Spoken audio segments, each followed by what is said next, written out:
Le livre de l'Apocalypse est sans doute l'un des textes les plus cités et pourtant l'un des plus mal compris. On l'associe souvent à la peur, à la fin du monde, à des théories spectaculaires, mais on oublie presque toujours une chose essentielle. À l'origine, c'est un texte profondément ancré dans le monde juif de la période du Second Temple. Avec ses symboles, ses nombres, ses références à la Bible hébraïque et à d'autres écrits apocalyptiques juifs. C'est un peu comme si on lisait une lettre de famille sans connaître la famille, ni son histoire, ni ses codes internes. Dans cette vidéo, nous allons justement revenir au texte lui-même, à son contexte historique et juif, pour découvrir ce que l'Apocalypse voulait vraiment dire à ses premiers lecteurs et ce que cela change pour nous aujourd'hui.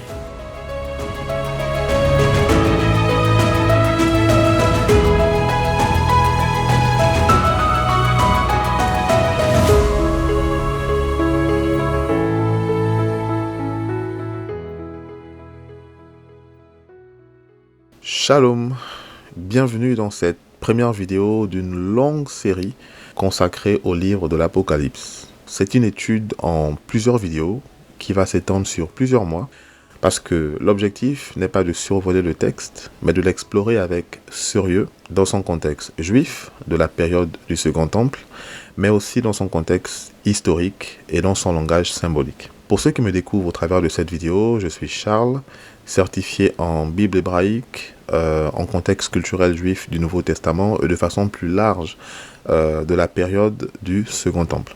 Cette première vidéo est une introduction. Elle va présenter des faits basiques et essentiels, par exemple des points tels que qu'est-ce que l'Apocalypse, à qui s'adresse ce livre, quel est son genre littéraire et comment il est structuré. En d'autres termes, aujourd'hui, on pose le cadre de travail et d'étude pour toute la suite de la série. Un mot important aussi sur le format de cette série, c'est que cette première vidéo est accessible gratuitement sur YouTube. En revanche, la suite de la série, les épisodes qui entreront dans le texte de manière détaillée, seront réservés aux abonnés membres. Donc ceux qui ont choisi l'option disciple ou bâtisseur. Ce sera également la même chose sur notre site Emet Academy. Pourquoi ce choix? Pour plusieurs raisons qu'on n'aura pas le temps de détailler ici, mais voici quelques raisons simples. Le travail nécessaire pour produire ce type de contenu est très conséquent. Recherche académique, préparation pédagogique, tournage, montage, etc. Ensuite, il y a aussi des coûts concrets. L'hébergement de ces vidéos sur notre site internet, les outils techniques et l'infrastructure. Et enfin, il y a surtout ce point qu'on ne voit pas toujours, c'est que YouTube recommande nos vidéos à un public large, ce qui en soi est une bonne chose. Sauf que parfois, il peut recommander en effet nos vidéos à la bonne audience, c'est-à-dire à des personnes qui aiment et apprécient beaucoup ce type de contenu, mais malheureusement, il recommande aussi nos vidéos à la mauvaise cible, c'est-à-dire aux personnes qui n'ont pas du tout de respect pour ce travail, sans mesurer tout ce qu'il y a derrière. Généralement, ce sont ces mêmes personnes qui vont parfois saboter nos contenus dans les commentaires. Donc, l'idée n'est pas d'exclure, mais au contraire, c'est de s'assurer que cette série s'adresse à la bonne audience, c'est-à-dire aux personnes vraiment intéressées par une étude sérieuse, contextuelle et non sensationnaliste de l'Apocalypse. Donc, réserver nos vidéos aux membres, c'est une manière de protéger nos travails, de le rendre soutenable dans la durée, mais surtout de rassembler une communauté de personnes motivées et qui ont soif, en vrai, de la même chose. Si à la fin, tout ce qu'on va partager vous parle, il vous sera alors possible de rejoindre l'espace membre pour suivre la suite du parcours. Entrons maintenant dans le cœur du sujet. Aujourd'hui, l'Apocalypse est souvent perçu comme un texte obscur, effrayant, presque réservé à des spécialistes ou à des scénarios catastrophistes modernes. Alors que si on replace ce livre dans son contexte historique et littéraire, surtout son contexte juif antique, on découvre un message beaucoup plus clair, structuré et profondément marqué par l'espérance. Le mot même apocalypse vient du grec apokalypsis, qui signifie action de révéler ou de dévoiler. Qui dit dévoiler laisse entendre que la chose révélée était cachée. À l'origine, ce n'est pas un mot qui veut dire fin du monde ou catastrophe, mais plutôt l'idée qu'un voile est retiré, qu'une réalité cachée devient visible.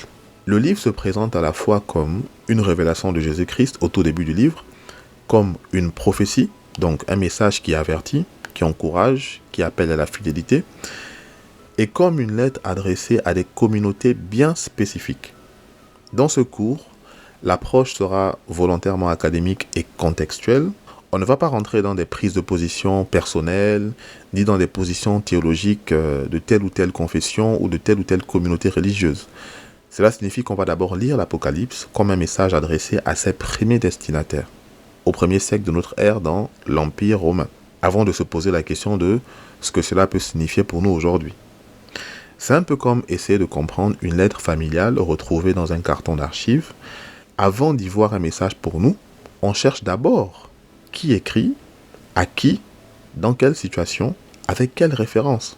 C'est cette méthode qui va nous accompagner dans toute la série. Pour comprendre l'Apocalypse, il faut d'abord comprendre son genre littéraire. Ce livre appartient au genre appelé apocalyptique juif, un genre littéraire qui s'est développé à partir du IIIe siècle avant notre ère jusqu'au IIe siècle de notre ère. Qu'est-ce que cela veut dire concrètement? En des termes simples, c'est un type d'écrit qui se caractérise par, en général, 3 choses. Des visions célestes, donc quelqu'un qui est transporté dans le ciel ou dans un autre plan de réalité. Des symboles forts, les animaux, des couleurs, chiffres, des scènes de jugement, etc. Et un langage codé, qui parle à des croyants familiers des Écritures et du monde juif, mais qui peut paraître très flou ou obscur à d'autres personnes, aux personnes externes. Ce genre apocalyptique apparaît souvent dans des contextes de crise ou de persécution, où des communautés se posent des questions, se demandent où est la justice de Dieu, comment comprendre la souffrance actuelle, qui a vraiment le dernier mot dans l'histoire. L'apocalyptique répond généralement en montrant la perspective de Dieu sur l'histoire, non pas nécessairement en donnant un calendrier secret, détaillé de la fin du monde, mais en dévoilant le sens spirituel des événements, en annonçant que la justice divine finira par être manifestée et que le mal n'aura pas le dernier mot. Pour un lecteur moderne, ces images peuvent sembler étranges, mais pour un lecteur juif du 1er siècle, ces visions s'inscrivent dans une tradition littéraire qu'il connaît déjà. L'Apocalypse, dans ce sens, n'est pas un objet isolé. Elle fait partie d'une famille d'écrits apocalyptiques juifs. Parlons maintenant de l'aspect lettre historique du 1er siècle. L'Apocalypse n'est pas un texte abstrait. Elle se présente aussi comme une lettre, adressée à 7 assemblées bien réelles, ou 7 églises, selon les traductions, situées dans la province romaine d'Asie, qui correspond à la Turquie actuelle. Ces communautés, on peut les imaginer comme de petits groupes de croyants se réunissant dans des maisons privées et non comme de grandes institutions monumentales. Elles sont reliées par les routes romaines dans un réseau urbain assez dense. L'auteur du livre insiste sur le fait que ces visions concernent des événements qui doivent se produire bientôt et que le temps est proche. Cela veut dire que le message était d'abord destiné à être compris par les croyants de cette époque-là, qui étaient confrontés à la pression du paganisme ambiant, la toute-puissance de Rome et parfois la tentation de compromis religieux ou moral. L'Apocalypse porte aussi clairement un ton anti-idolâtre vis-à-vis de l'Empire romain. C'est peut-être pourquoi ce livre est qualifié dans les milieux académiques comme le livre le plus anti-romain de la Bible, parce qu'il critique de manière codée le culte impérial, la divinisation de l'empereur, les dieux de la Rome païenne. C'est là que le langage symbolique permet de parler de réalités politiques bien concrètes sans les nommer frontalement. On peut imaginer ces petites assemblées recevant et écoutant cette lettre. Pour elles, donc, ces petites assemblées, ce n'est pas un code pour savoir ce qui se passera en l'an 3000, mais un message urgent qui les concerne directement dans leur fidélité quotidienne au Dieu d'Israël au milieu d'un monde romain très puissant. Le livre est aussi explicitement présenté comme une prophétie. Il faut savoir que dans la Bible, les prophètes ne sont pas d'abord ou pas toujours des voyants qui prédisent l'avenir à la manière d'un horoscope aujourd'hui. Ils ont généralement 2 fonctions principales: dénoncer le péché, l'injustice, l'idolâtrie, mais aussi annoncer une espérance, une restauration possible, souvent conditionnée à la fidélité ou à la repentance. Dans l'Apocalypse, on retrouve exactement cette dynamique. Les messages adressés aux 7 assemblées dans les chapitres 2 et 3 contiennent des avertissements sévères pour ceux qui se compromettent avec le paganisme, des appels à la repentance et des promesses de récompense pour ceux qui persévèrent. Les croyants sont appelés vainqueurs, non pas parce qu'ils dominent politiquement, mais parce qu'ils restent fidèles malgré la pression, les menaces et parfois la persécution. Cela signifie que l'Apocalypse n'est pas un simple film de catastrophe spirituelle. C'est un texte profondément éthique, dans le sens où il interroge la manière de vivre, de croire, de résister à l'idolâtrie, de rester attaché à Dieu dans un environnement hostile. Pour des lecteurs du 1er siècle, ce message avait une dimension extrêmement concrète. C'est ce qu'il faut comprendre en fait. Participer ou non au culte impérial, accepter ou non certaines formes de compromis pour être mieux intégré socialement, rester fidèle au Dieu d'Israël et à l'agneau malgré les conséquences. Un des grands défis pour les lecteurs d'aujourd'hui, ce sont les symboles de l'Apocalypse. Le livre mobilise des animaux, bêtes, agneaux, dragons, mais aussi des couleurs, blanc, rouge, noir, des objets culturels, des lampes, trompettes, coupes et des chiffres. Pour des lecteurs du 1er siècle, habitués à la Bible hébraïque et à la culture juive, beaucoup de ces symboles faisaient immédiatement écho à d'autres textes. Les visions de Daniel, les prophètes comme Ézéchiel ou Zacharie, les psaumes royaux et même certaines pratiques liturgiques. Pour vous donner une idée, on peut comparer cela à ce qu'on pourrait appeler un langage de référence partagé. Par exemple, aujourd'hui, si quelqu'un parle d'une tour de Babel dans un article quelconque, beaucoup aujourd'hui comprendront tout de suite qu'il s'agit de confusion ou de dispersion, même sans développer. De la même manière, certains animaux ou couleurs dans l'Apocalypse étaient porteurs de sens pour un public juif imprégné des Écritures. Ce langage symbolique fonctionne aussi comme un code culturel. Les croyants pouvaient comprendre qu'il s'agissait d'une critique de Rome, d'un avertissement contre l'idolâtrie, d'un appel à rester séparé de certaines pratiques, alors que pour un lecteur extérieur, ces images pouvaient sembler simplement étranges. En ayant tout cela à l'esprit, qu'est-ce que ça implique pour nous aujourd'hui? On peut tirer ici un principe simple. Au lieu de projeter directement nos interprétations modernes, par exemple des événements géopolitiques contemporains, est-ce qu'il ne serait pas plus solide de remonter d'abord dans le temps vers la Bible hébraïque, la période du Second Temple de Jérusalem et les usages littéraires apocalyptiques juifs de cette époque-là? Tout ça dans le but de mieux saisir ce que les premiers destinataires comprenaient. Pour mesurer à quel point l'Apocalypse s'inscrit dans une tradition juive, il est utile de regarder des textes comme le livre d'Enoch ou l'Apocalypse de Baruch. Le livre d'Enoch, par exemple, est un texte apocalyptique juif où l'on retrouve des visions célestes, des anges qui expliquent des visions, un message destiné aux élus dans un temps de détresse. Alors je tiens à préciser que ce n'est pas Enoch qui a écrit ce livre. On n'a pas le temps aujourd'hui d'expliquer pourquoi, mais ce qu'il faut retenir, c'est que c'est un ouvrage très ancien, composé sur une période allant du 3e siècle au 1er siècle avant notre ère. Donc bien avant même la venue de Yeshua et des apôtres sur terre.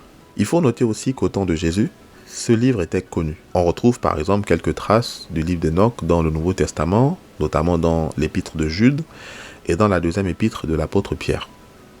Dans certaines sections du livre d'Enoch, on voit un autre, entre guillemets, j'ai noté avec un A majuscule, une sorte de figure céleste à côté du Seigneur des brebis. C'est comme ça que c'est marqué dans le livre d'Enoch. On voit cet être dans un passage spécifique, je mettrai toutes les sources dans la description, une figure céleste à côté du Seigneur des brebis, à qui est confié des rouleaux scellés. Cette scène fait écho de manière frappante à Apocalypse 5, où seul l'agneau est jugé digne d'ouvrir le rouleau scellé des 7 sceaux. De même, l'Apocalypse de Baruch, souvent appelé 2 ou 3 Baruch, selon les traditions, présente un ange qui révèle à Baruch les mystères de Dieu à travers des visions successives. On retrouve là le schéma du visionnaire, le médiateur angélique et le dévoilement de la manière dont Dieu gouverne l'histoire. Ces parallèles ne signifient pas que tout est identique, mais ils montrent simplement que l'Apocalypse de Jean est écrite dans une grammaire littéraire déjà connue dans le judaïsme de la période du Second Temple. Pour les premiers lecteurs, ce type de récit n'était donc pas un ovni littéraire, mais une prolongation, une reprise, une réinterprétation des motifs déjà en circulation. Un autre code fréquent dans la tradition juive est ce qu'on appelle la gematria. Il s'agit d'une méthode qui attribue une valeur numérique à chaque lettre de l'alphabet hébreu. En additionnant les lettres des mots, on obtient un nombre. Et parfois des mots différents qui ont le même nombre sont rapprochés symboliquement. Pour vous donner un exemple, le mot hébreu tsemach, qui signifie branche ou rejeton, qui est aussi un titre messianique dans Zacharie au chapitre 3 au verset 8, ce mot a une certaine valeur numérique. Mais il se trouve que le nom hébraïque Menachem, qui signifie consolateur, est discuté dans la tradition rabbinique comme un nom messianique possible, partage la même valeur numérique, 138. Vous voyez ? Donc, ce type de rapprochement nourrit souvent des méditations symboliques dans la tradition juive, et en particulier dans certains milieux mystiques. Dans l'Apocalypse, le cas le plus célèbre est le nombre de la bête, 666, qu'on retrouve dans l'Apocalypse au chapitre 13, verset 18. Quand on lit attentivement le verset, le texte lui-même invite explicitement le lecteur à calculer ce nombre. L'idée dans le 1er siècle n'est pas forcément d'annoncer un code futuriste pour un dirigeant de notre époque, même si ce n'est pas forcément incompatible ou exclu, mais à la base, l'idée était plutôt de fournir un message chiffré, compréhensible pour des lecteurs qui connaissent ces usages numériques-là.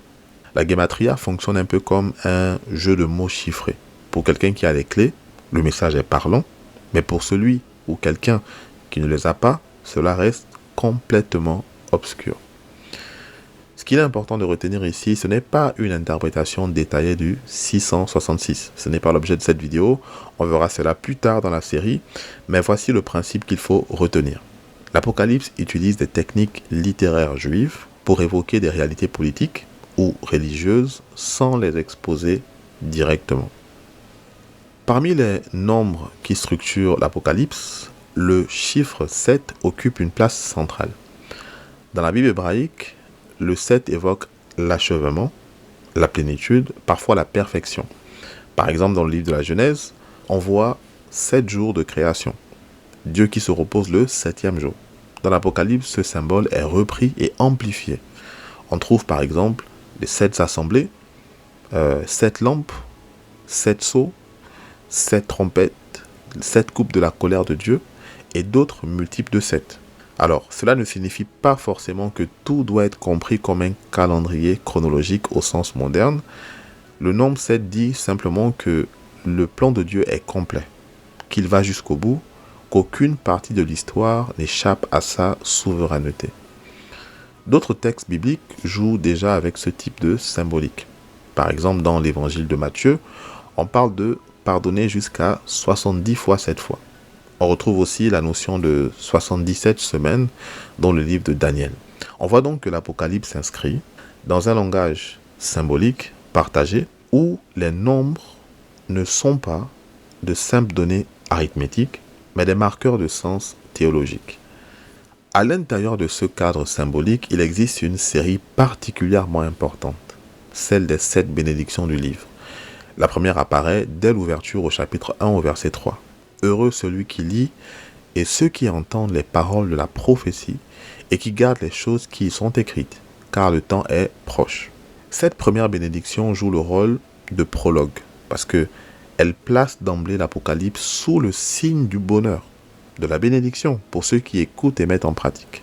Les 6 autres bénédictions se trouvent plus loin dans le livre. Dans Apocalypse chapitre 14, par exemple, au verset 13, donc ça c'est la deuxième bénédiction, où il est dit « heureux ». Alors il faut savoir ici que dans le grec, « heureux » et « béni » sont des synonymes.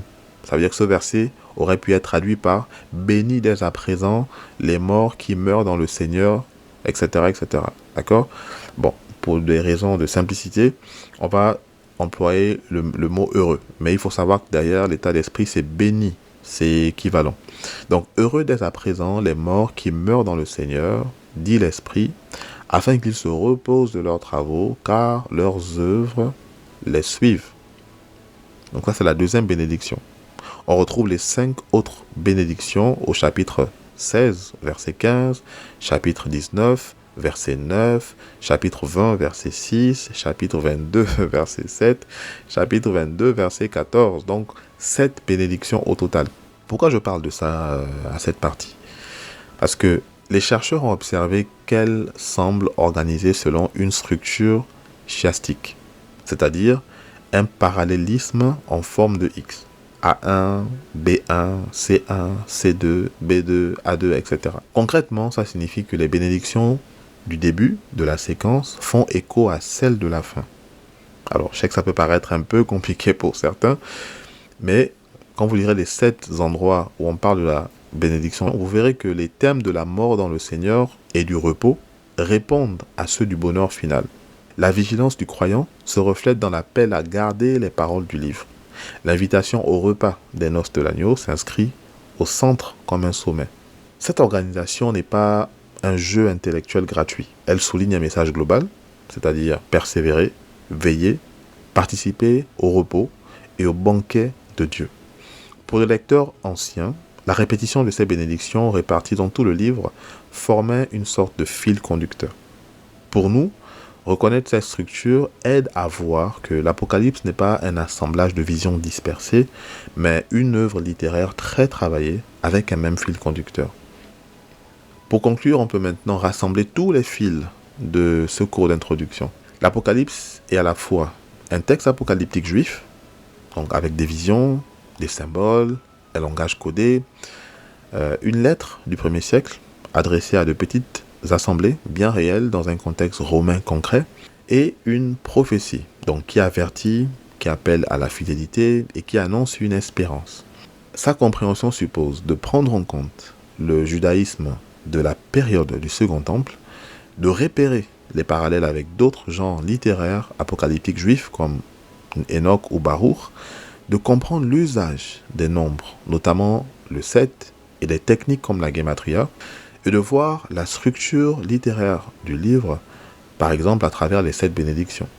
Loin d'un spectacle catastrophiste ou d'un simple réservoir de scénarios apocalyptiques modernes, l'Apocalypse apparaît d'abord comme un appel à lire l'histoire à la lumière de Dieu, à résister à l'idolâtrie et au compromis, à persévérer dans l'épreuve et à se laisser porter par une espérance structurée, enracinée dans la bénédiction. C'est important en fait d'insister dessus parce qu'il y a beaucoup de notions d'espérance. Il y a beaucoup de quoi espérer dans le livre de l'Apocalypse et on verra progressivement dans quel cadre ça se situe. Donc cette première vidéo n'avait pas pour but de tout expliquer, mais de poser simplement des bases solides. Le cadre, les genres littéraires en jeu, le rôle du symbolisme. Dans les prochains épisodes réservés aux membres, on entrera plus en détail dans le texte lui-même, section par section, en gardant l'approche suivante: respect du contexte juif et du contexte historique, lecture attentive des symboles et neutralité confessionnelle. Ça, c'est très important.